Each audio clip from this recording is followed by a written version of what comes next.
Chapter 3 At the Gates of Tashbaan.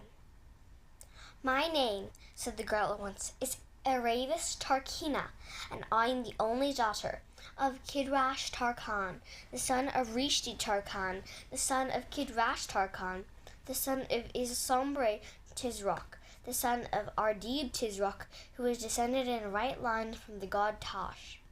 My father is the lord of the province of Kalavar, and is the one who has the right of standing on his feet in his shoes before the face of the Tisroch himself. May he live forever. My mother, who on the peace of the gods is dead, and my father has married another wife. One of my brothers has fallen in battle against the rebels in the far west, and the other is a child. Now it came to pass that my father's wife, my stepmother, hated me, and the sun appeared dark in her eyes as long as I lived in my father's house. And so she persuaded my father to promise me in marriage to Ahoshta Tarkhan. And this Ahoshta is of base birth, though in these latter years he has won the favor of the Tisroch, may he live forever, by flattery and evil counsels, and is now made a Tarkhan, and the lord of many cities, and is likely to be chosen as the Grand Vizier when the present Grand Vizier dies. Moreover, he is at least 60 years old, and has a hump on his back, and his face resembles that of an ape. Nevertheless, my father, because of the wealth and power of this Ahoshta, and being persuaded by his wife, sent messages offering me in marriage, and the offer was favorably accepted, and Ahoshta sent word that he would marry me this very year at the time of high summer. When this news was brought to me, the sun appeared dark in my eyes, and I laid myself on my bed and wept for a day. But on the second day I rose up and washed my face, and caused my mare Hwin to be saddled, and took with me a sharp dagger which my brother had carried in the western wars, and rode out alone. And when my father's house was out of sight, and I was come to a green open place in a certain wood where there were no dwellings of men, I dismounted from Hwin, my mare, and took out the dagger. Then I parted my clothes, where I thought the readiest way to lay my heart. And I prayed to all the gods that as soon as I was dead, I might find myself with my brother. After that I shut my eyes and my teeth, and prepared to drive the dagger into my heart. But before I had done this, my mare spoke with the voice of one of the daughters of the men, and said, "O my mistress, do not by any means destroy yourself, for if you live, you may have yet good fortune, but all the dead are dead alike." "I didn't say it half so well as that," muttered the mare. "Hush, ma'am, hush," said Bree, who was thoroughly enjoying the story. "She's telling you in the grand Caravan manner, and no storyteller in the Tisroch's court could do it better. Pray on, go, Tarkina." "When I heard the language of men uttered by my mare," continued Aravis, "I said to myself, the fear of death has disordered my reason and subjected me to delusions. And I began full of shame, for none of my lineage ought to fear death more than the biting of a gnat.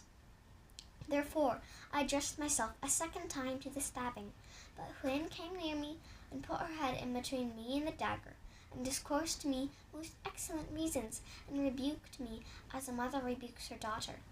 And now my wonder was so great that I forgot about killing myself, and but Ahoshta, and said, 'O my mare, how have you learned to speak like one of the daughters of men?' And Hwin told me that what is known to all this company, that in Narnia there are beasts that talk, and that she herself was one of them, who had stolen from there when she was a little foal. She also told me of the woods and waters of Narnia, and the castles and the great ships, till I said, 'In the name of Tash and Azeroth and Zardina, Lady of the Night, I have a great wish to be in that country of Narnia.' 'And my mistress,' answered the male, 'if you are in Narnia, you would be happy, for in that land no maiden is forced to marry against her will.' And when we had talked together for a great time, hope returned to me, and I rejoiced that I had not killed myself. Moreover, it was agreed between him and me we should steal ourselves together, and we planned it in this fashion. We returned to my father's house, and I put on my gayest clothes, and sang and danced before my father, and pretended to be delighted with the marriage that which he had prepared for me. Also I said to him, "O my father, and O the delight of my eyes, give me your license and permission to go with one of my maidens alone for 3 days into the woods, to do secret sacrifices to Zardina, lady of the night and of maidens, as is proper and customary for damsels, when they must bid farewell to the service of Zardina, and prepare themselves for marriage." And he answered, "O my daughter, and O the delight of my eyes, so it shall be."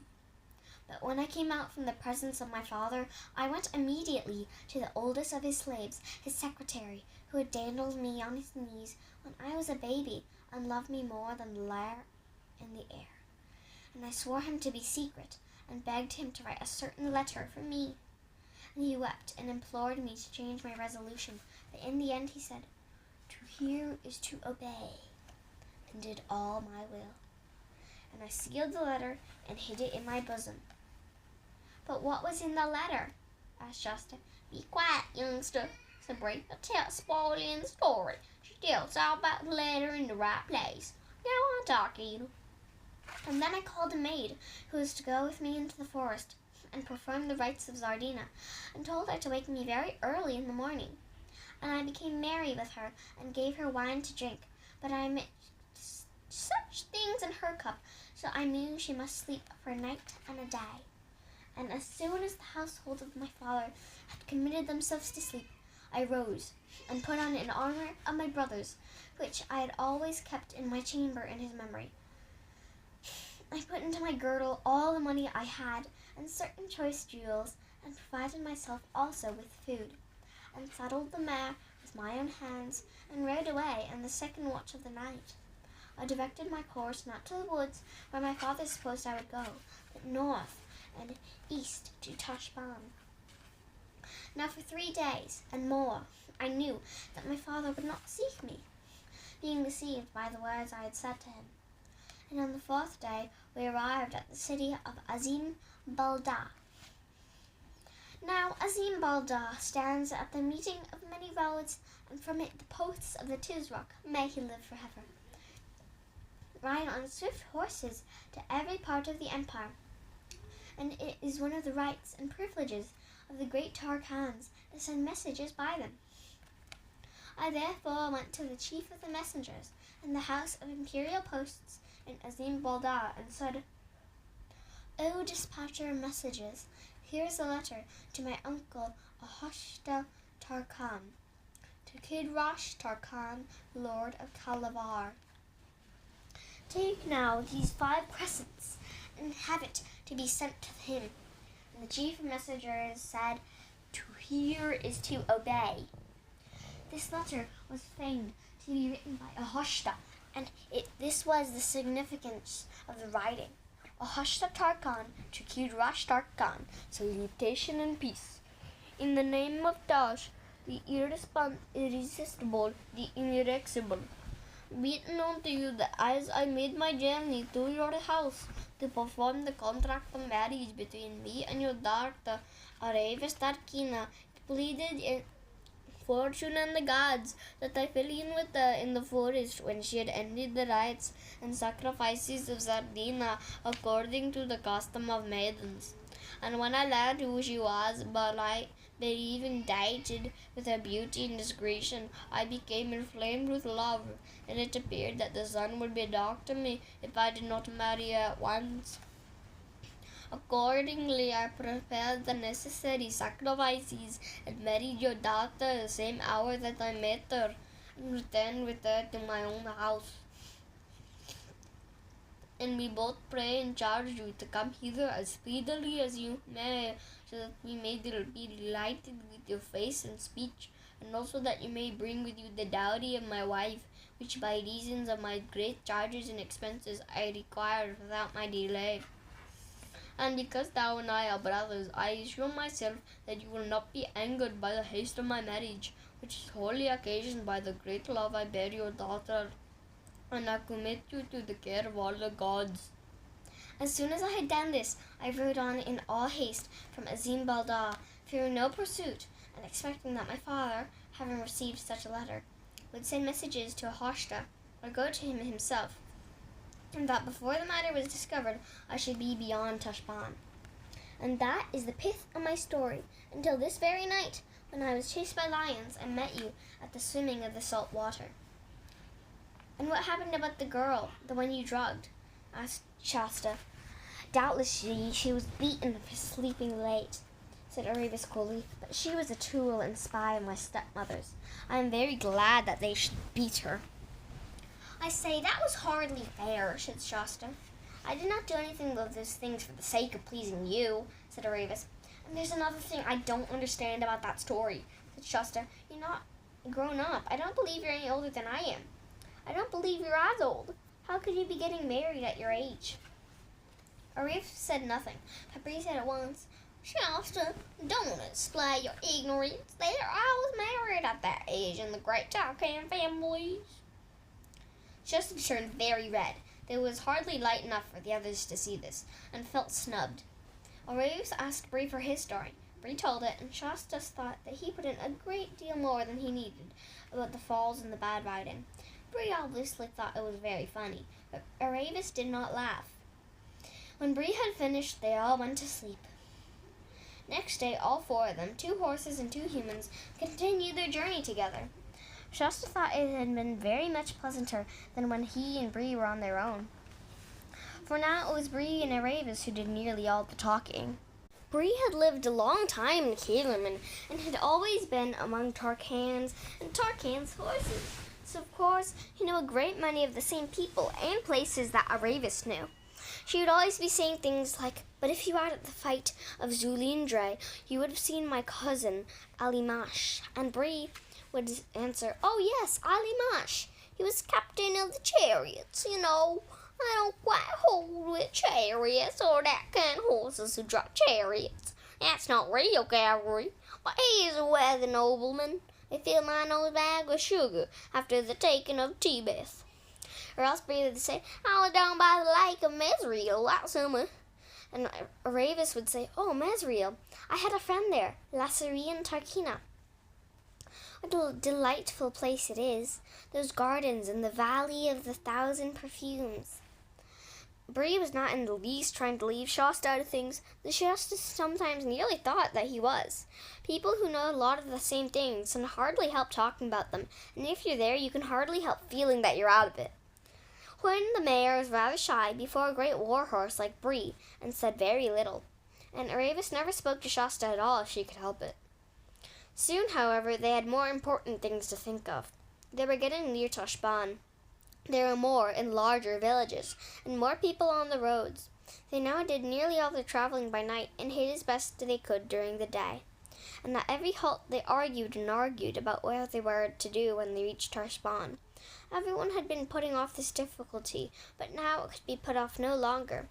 During these discussions, Aravis became a very little, less unfriendly to Shasta. One usually gets on better with people when one is making plans than when one is talking about nothing in particular. Bree said the first thing now to do was to fix a place where they would all promise to meet on the far side of Tashbaan if, by any ill luck, they got separated in passing the city. He said the best place would be the tombs of the ancient kings on the very edge of the desert. Things like great stone beehives, he said. You can't possibly miss them. And the best of it is that none of the caravans would go near them, because they think the place haunted of ghouls, and they're all afraid of it. Aravis asked if it wasn't really haunted by ghouls, but Bree said that he was a free Narnian horse, and didn't believe in these Kalaman tales. And then Shasta said he wasn't a Kalaman either, and didn't care a straw about these old stories or ghosts. This wasn't quite true, but it rather impressed Aravis, though at the moment it annoyed her too. And of course, she said that she didn't mind any number of ghouls either. So it was settled that the tombs should be their assembly place on the other side of Tashbaan, and everyone felt that they were getting on very well, till Hwin humbly pointed out that the real problem was not where they should go when they got through Toshban, but how they were going to get through it. "We'll settle that tomorrow, madam," said Bree. "Time for a little sleep now." But it wasn't easy to settle. Aravis' fine suggestion was that they should swim across the river below the city during the night and not go into Tashban at all. But Bree had two reasons against this. One is that the river mouth was very wide, and that it would be too far for Long to swim for Hwin to do, especially with a ride on her back. He thought it would be too long for himself, too, but he said much less about that. The other was that it would be full of shipping, and of course everyone on deck of a ship who saw two horses swim past would be almost certain to be inquisitive. Shasta thought they should go up to the river above Toshban and cross it. It was narrower. But Bree explained there was gardens and pleasure houses on both banks of the river for miles, and that there would be Tarkans and Tarkinas living in them and riding around the roads and having water parties on the river. In fact, it would be the most likely place in the world for meeting someone who would recognize Aravis or even himself. "We'll have to hazard a disguise," said Shasta. Hwin said it looked to her as if the safest thing was to go right through the city itself from gate to gate, because no one was less likely to be noticed in the crowd. But she approved of the idea of disguise as well. She said, "Both the humans will have to dress in rags and look like peasants or slaves, and all of Aravis' armor and our saddles and things must be made into bundles and put on our backs, and the children must pretend to drive us, and people will think we're only package horses."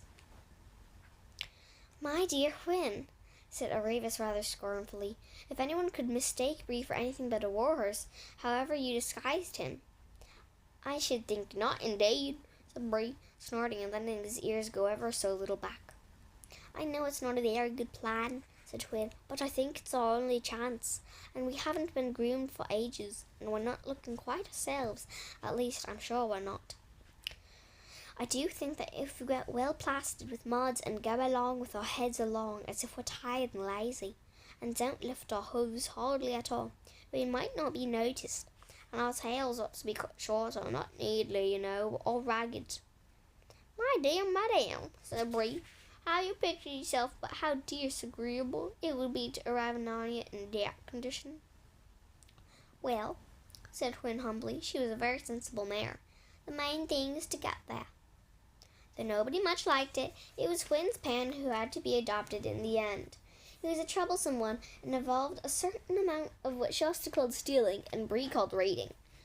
One farm lost a few sacks that evening, and another lost a coil of rope the next, but some tattered boys' clothes for Aravis to wear had to be fairly bought and paid for in a village. Shasta returned with them in triumph just as evening was closing in.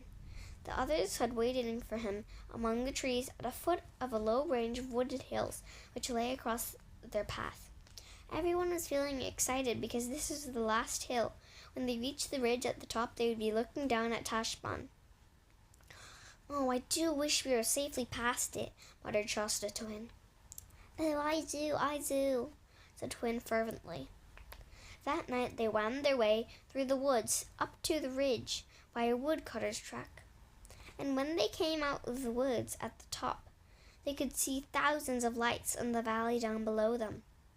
Shasta had no notion of what a great city would be like, and it frightened him.